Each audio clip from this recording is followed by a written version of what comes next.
Olá amigos, Alvin Oliveira, Mortgage Broker brasileiro aqui na Austrália, e no vídeo de hoje a gente vai conversar com você que quer comprar um imóvel de investimento. A gente vai falar sobre as 6 coisas importantes nesse processo de compra de imóvel de investimento. Então, vamos entender um pouquinho mais. Acho que a primeira coisa que a gente precisa fazer é definir o que é um imóvel de investimento, principalmente dentro da nossa cultura brasileira. Inclusive, o imóvel que a gente compra para morar, a gente considera, né, um investimento, mas trazendo aqui para como os bancos analisam e do ponto de vista também de cálculos de impostos e tudo mais, a gente precisa definir que o imóvel de investimento é o quê? É aquele imóvel que você compra sem a intenção de habitar, de morar nele. E aí a palavra-chave é intenção. É claro que essas coisas podem mudar, mas a compra é sem a intenção de morar. Você tem a intenção de quê? Você tem a intenção de alugá-lo, você tem a intenção de esperar que esse imóvel cresça e eventualmente vendê-lo, ou você tem a intenção de, por exemplo, utilizar o equity de algum outro imóvel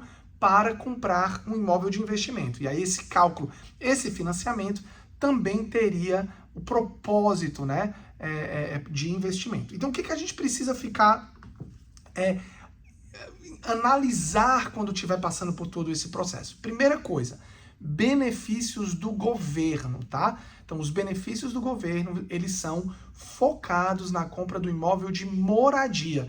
E na grande maioria das vezes, no primeiro imóvel, né? Quando você já teve um primeiro imóvel, praticamente os benefícios do governo passam a não ser aí tanto uma opção para você, salvo algumas exceções. Mas sim, importantíssimo, a compra, o benefício do governo, compra de imóvel para moradia. Alvi, e se eu comprei aquele imóvel, morei e depois transformei ele em investimento? Aí a tua intenção inicial foi de habitar o imóvel.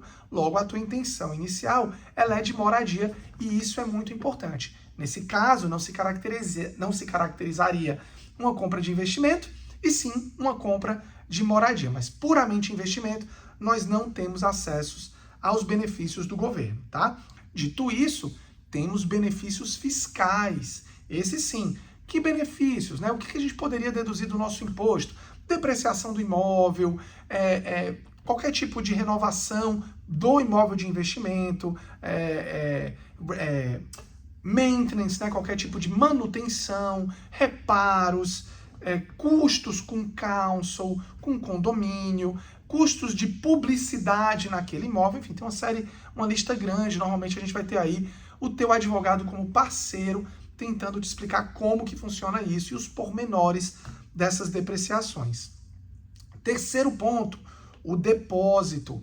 Em geral, a gente precisa, para imóveis de investimento, pelo menos 10% de depósito, fora outros custos, que a gente vai falar daqui a pouquinho. Mas depósito, pelo menos 10%. Eu vi aí alguns casos, algumas propagandas que você compra imóveis de investimento sem depósito, 0 depósito. Isso é possível? É possível quando o depósito está vindo de um outro imóvel que você tem. Então a gente tira o depósito como equity desse um imóvel, compra um imóvel de investimento, então meio que você não tira nada do teu bolso. Mas sim, existiu um depósito, ele só está vindo de outro empréstimo. Então pelo menos 10% de depósito, fundamental para a compra de um imóvel de investimento. Considere todos os outros custos. Precisamos entender que se você não vai ter benefícios do governo, você vai ter custos como stamp duty, que é o imposto sobre a compra do imóvel, registros, transferências, custos legais, custos de inspeção. Então, a gente precisa ver como é que está teu imóvel, né? Pest, build. Se for um imóvel mais velho, eu sempre recomendo a parte de eletricidade, a parte de encanamento, tudo isso tem que ser analisado. E claro, se você vai ter uma ajuda de um buyer's agent para encontrar esse imóvel, você tem que levar em consideração esse custo. Sempre deixo muito claro para vocês, o custo com o mortgage broker, o custo com a Capita não existe, nós somos pagos pelo banco, mas se você estiver utilizando um profissional que vai te ajudar a achar a melhor área e o melhor imóvel, esse sim é um custo que você tem que considerar. O quinto ponto, que é muito importante, é que sim, o aluguel que você vai receber, ele ajuda no cálculo da tua capacidade de endividamento. Afinal, ele é um aluguel que você vai receber.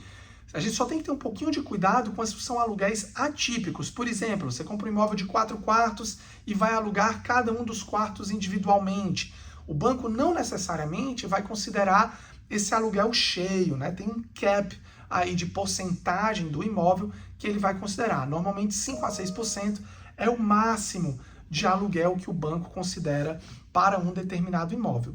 Dito isso, no cálculo da tua capacidade de endividamento, ele vai shade esse aluguel. Ele não vai considerar 100% do aluguel, dependendo do banco, ele vai considerar de 50% a 100% a 80% do valor do aluguel. E fora isso, ele vai entender que você tem custos nesse imóvel de investimento, que é o teu extrata, que é o teu council, que é a água, que são valores pagos por você e não pelo inquilino. Então, sim, a gente pode usar a renda que você vai receber do aluguel, mas cuidado que não é 1 para 1. E isso a gente tem que levar sempre, sim, em consideração. E, claro, o último ponto, e é uma coisa que às vezes acaba travando muitos dos nossos clientes, é o aluguel ou o mortgage que você paga hoje. Quanto mais alto esses valores, menor a tua capacidade de endividamento. E se a gente falar especificamente do aluguel, a gente tem muitos casos de clientes que alugam um imóvel com mais quartos e aí trazem roommates, né, para ajudar no pagamento desses aluguéis. O que o banco vai considerar é o valor que está no teu contrato de aluguel. Então, se você tem 4 pessoas morando com você, mas somente o teu nome está no contrato de aluguel, é aquele valor alto que vai acabar sendo levado em consideração. Então, muito cuidado, pensa nisso e se esse é o caso, deixa a gente saber antes de mandar a documentação toda para o banco, para que a gente consiga preparar a melhor estratégia. Tá joia? Ficamos por aqui. Se quiser, se tiverem mais dúvidas, o nosso site tem ali o tab do News, que tem vários artigos sobre a compra, sobre essa experiência, essa jornada de imóveis aqui na Austrália, ou mesmo se quiserem, entrem no nosso site e marquem uma reunião conosco. Vai ser um grande prazer ajudar vocês no crescimento do teu portfólio aqui dentro da Austrália. Um grande abraço e até o próximo vídeo.